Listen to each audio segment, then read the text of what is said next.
కట్నీళ్ళు పెట్టిపోయి ఇంత స్పష్టంగా ఉండగా ఎందుకు మీరు ఈ నిర్లక్ష్యం చేస్తూ ఉన్నారు? అంటే బీఆర్ఎస్ మీద కోపంతోనో కేసీఆర్ గారి మీద కోపం ఉంటే సరే, మా మీద కేసులు ఇప్పటికి చాలా పెట్టుండ్రు, ఏం ప్రాబ్లం లేదు. ఎన్ని కేసులైనా ఈ రాష్ట్ర ప్రజల కోసం మేము ఫేస్ చేయడానికి సిద్ధంగా ఉన్నాం. కానీ రైతులకు ఎందుకు శిక్ష వేస్తున్నారు, రాష్ట్రానికి ఎందుకు నష్టం చేస్తున్నారు అని మేము అడుగుతా ఉన్నాం. ఈరోజు ఇవాళ ఈ పరిస్థితి ఏంది రాష్ట్రంలో? మా ప్రశాంత్ అన్న ఉన్నారు ఇక్కడ, అన్నకు రైతులు ఫోన్ చేస్తున్నారు. నేను మేము అడుంటే లక్ష్మీ పంప్ హౌస్ ఆన్ చేయండి, మాకు నీళ్ళకి ఇబ్బంది అవుతుంది అని ఇలా బాల్కొండ కాన్స్టిట్యున్సీ రైతులు అడుగుతూ ఉన్నారు. ఎస్ఆర్ఎస్పిలో 17-18 టీఎంసీల నీళ్లు లేవు. ఇప్పుడు అదేవిధంగా మన ఫ్లడ్ ఫ్లో కెనాల్ దాంట్లో చుక్క నీళ్లు లేవు. ఇలా ఎస్ఆర్ఎస్పి ఆయకట్టు దాదాపు మనకు 14 లక్షల ఎకరాలు ఫ్లడ్ ఫ్లోలో నింపితే ఈ లక్ష్మీ కెనాలు ఇవన్నీ కలిపితే అదో 1-2 లక్షల ఎకరాలు తీసుకోవచ్చు. అదేవిధంగా మిడ్మానేర్ కింద దాని ఆయకట్టు ఉంది, అదో 1,00,000 ఎకరాలు మన మిడ్మానేర్ కింద రెడీగా ఉంది, అది తీసుకునేటువంటి అవకాశం ఉంది. కాళేశ్వరం ఓన్ ఆయకట్టు ఉంది, ఓ 2 లక్షల ఎకరాల దాకా రెడీగా, అది తీసుకునేటువంటి అవకాశం ఉంది. అసలు ఇన్ని అవకాశాలు అంటే ఒక జిల్లా 2 జిల్లాలు కాదు.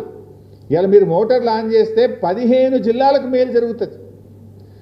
ఇలా ఉత్తమ్ కుమార్ రెడ్డి నియోజకవర్గం కోదాడ దాకా కూడా ఎస్ఆర్ఎస్పి స్టేజ్ 2 నీళ్లు తీసుకుపోవచ్చు.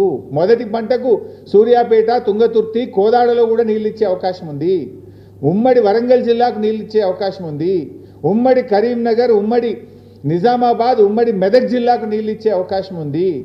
14-15 జిల్లాలకు నీళ్ళు ఇచ్చే అవకాశం ఉంది. 20-25 లక్షల ఎకరాలకు నీళ్ళు ఇచ్చే అవకాశం ఉంది. ఇంత స్పష్టమైన అవకాశం ఉంటే ఎందుకు నిర్లక్ష్యం చేస్తున్నారో ఒక్కసారి మీరు ఆలోచించాల్సినటువంటి అవసరం ఉంది. ఏంది is it not criminal negligence? ఎంత అన్యాయం ఎందుకు చేస్తున్నారు మీరు? ఇలా ఎస్ఆర్ఎస్పి కింద రైతులు నాట్లేయాలన్నా వద్దా అర్థమైతలేదు. ఇలా కాళేశ్వరం కింద రైతులు, నా నియోజకవర్గం సిద్దిపేట ఉంది, 1,00,000 ఎకరాలు బారుతుంది, నాట్లు నార్మల్ పోయాలన్నా వద్దా నాకు ఫోన్ చేస్తున్నారు రైతులు, రోజు అడుగుతూ ఉన్నారు నన్ను. ఇట్లా ఎన్నో జిల్లాలు, అటు యాదాద్రి భువనగిరి జిల్లా కావచ్చు, ఇటు మెదక్ జిల్లా కావచ్చు, ఇటు సిద్దిపేట జిల్లా కావచ్చు, మహబూబాద్ కావచ్చు, సూర్యాపేట కావచ్చు, భువనగిరి జిల్లా కావచ్చు, నిజామాబాద్ జిల్లా కావచ్చు, నిర్మల్ జిల్లా కావచ్చు, ఉమ్మడి కరీంనగర్ జిల్లా కావచ్చు, ఎందుకు ఇన్ని జిల్లాలకు అన్యాయం చేస్తారు? కట్నీల్లోలే పెట్టిన పొయ్యోలే కాళేశ్వరం తయారున్నది. మేడిగడ్డతో సంబంధం లేకుండా మోటార్లు ఆన్ చేసి రోజుకు 2 టీఎంసీల నీళ్లు తీసుకునే అవకాశం స్పష్టంగా ఉండంగా కూడా ఎందుకు మోటార్లు ఆన్ చేయడం లేదు? దయచేసి ఆలోచన చేయాలని చెప్పి మేము ప్రభుత్వాన్ని కోరుతా ఉన్నాం. ఇవాళ మాదొకటే డిమాండ్, సూటిగా ప్రభుత్వాన్ని అడుగుతా ఉన్నాం. వెంటనే కాళేశ్వరం మోటార్లు ఆన్ చేయండి, రిజర్వాయర్లు నింపండి, రైతాంగానికి మొదటి పంటకు నీళ్ళు ఇవ్వండి. స్పష్టంగా అడుగుతున్నాం మేము. ఆలస్యం చేస్తే ఊరుకోం. ఇవాళ నీళ్లు కళ్ళ ముందు ఉన్నాయి, మోటార్లు రెడీగా ఉన్నాయి, కరెంటు ఉన్నది, రిజర్వాయర్లు ఉన్నవి. తక్షణమే మోటార్లు ఆన్ చేయండి, రైతాంగానికి నీళ్ళు ఇవ్వండి. లేదంటే మాత్రం స్వయంగా కేసీఆర్ గారి నాయకత్వంలో లక్షలాది మంది రైతులందరం కలిసి కన్నేపల్లికి కదులుతాం, మోటార్లు ఆన్ చేస్తామని చెప్పి ప్రభుత్వాన్ని హెచ్చరిస్తా ఉన్నాం. మేము మాత్రం చూస్తూ ఊరుకోం. రైతులకు నష్టం జరిగితే బీఆర్ఎస్ పార్టీ ఊరుకోదు. మేము వదిలిపెట్టాం ఈ ప్రభుత్వాన్ని. ప్రజాశక్తిలో ఉన్న బలమేందో చూపిస్తాం. మొత్తం 20 జిల్లాల రైతాంగం లక్షలాదిగా కదులుతాం, మోటార్లు ఆన్ చేసి రైతాంగానికి నీళ్ళు ఇచ్చి చూపిస్తాం. బిడ్డ అవకాశం మరి మీరు ఇస్తారా, మరి ప్రజలతో మమ్మల్ని కదలమంటారా, మీరే తేల్చుకోవాల్సిన అవసరం ఉంది. ఇది అన్యాయం. ఇది ఇలా లక్షల ఎకరాల్లో రైతులు మొలకెత్తిన విత్తనాలు ఎండిపోతూ ఉన్నాయి, నారుమల్లు ముదిరిపోతూ ఉన్నాయి, రైతులు ఆందోళనలో ఉన్నారు. కానీ మీరు మాత్రం నిమ్మకు నీరెత్తినట్లుగా ప్రవర్తిస్తూ ఉన్నారు.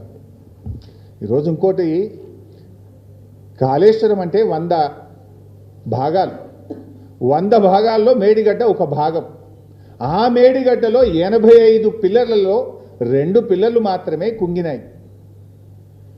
నేను గతంలో కూడా చెప్పాను, కాళేశ్వరం అంటే 19 రిజర్వాయర్లు, 21 పంప్ హౌజులు, 16 సబ్స్టేషన్లు, 203 కిలోమీటర్ల టనలు, 1531 కిలోమీటర్ల గ్రావిటీ కెనాల్, 98 కిలోమీటర్ల ప్రెషర్ మెయిన్స్, ఇన్ని ఉన్నాయి కాళేశ్వరంలో.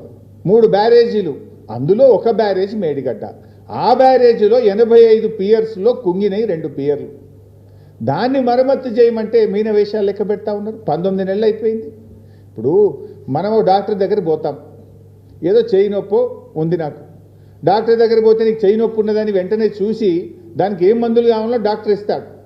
కానీ కాంగ్రెస్ ప్రభుత్వం తీరెట్లుందంటే నీకు చెయ్యి నొప్పి ఉన్నది, నీ కాలు ఖరాబు కావాలి, నీ చెయ్యి ఖరాబు కావాలి, నీ నడుము ఖరాబు కావాలి, నీ తలకాయ ఖరాబు కావాలి, నీ శరీరంలోని అవయవాలన్నీ ఖరాబ్ అయినాక గప్పు ట్రీట్మెంట్ చేస్తా అన్నట్టు ఉన్నది కాంగ్రెస్ వాళ్ళ తీరు. కుంగినే 2 పిల్లర్లు మొత్తం కొట్టకపోతే బాగుండు, అన్ని ఖరాబ్ అయితే బాగుండు, మొత్తం పోయినాక రిపేర్ చేస్తామన్నట్టుగా ఇవాళ కాంగ్రెస్ ప్రభుత్వ తీరు ఉన్నది.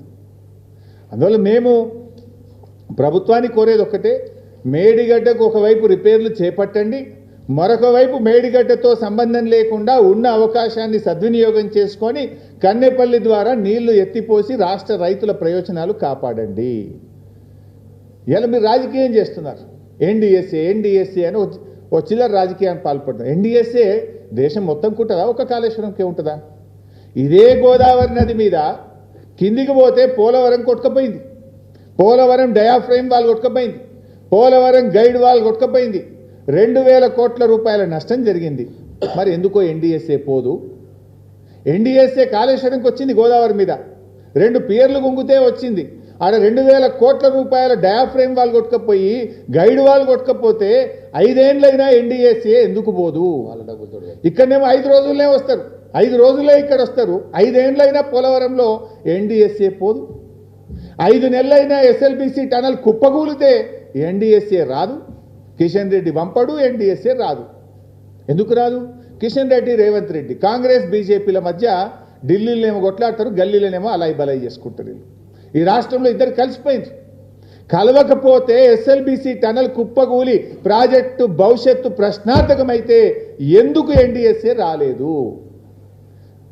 నేను అడుగుతా ఉన్నా. ఇలా పోలవరంలో కూలిపోయింది, మరి అక్కడ ఎన్డీఎస్ఏ పోలే. ప్రత్యామ్నాయ డిజైన్లు చేసిండ్రు, రిపేర్ స్టార్ట్ చేసిండ్రు. ఇప్పుడు కొత్త డయాఫ్రేమ్ వాళ్ళు కడుతూనే ఉన్నారు. మరి ఆడ కట్టినప్పుడు ఈడెందుకు కట్టరు?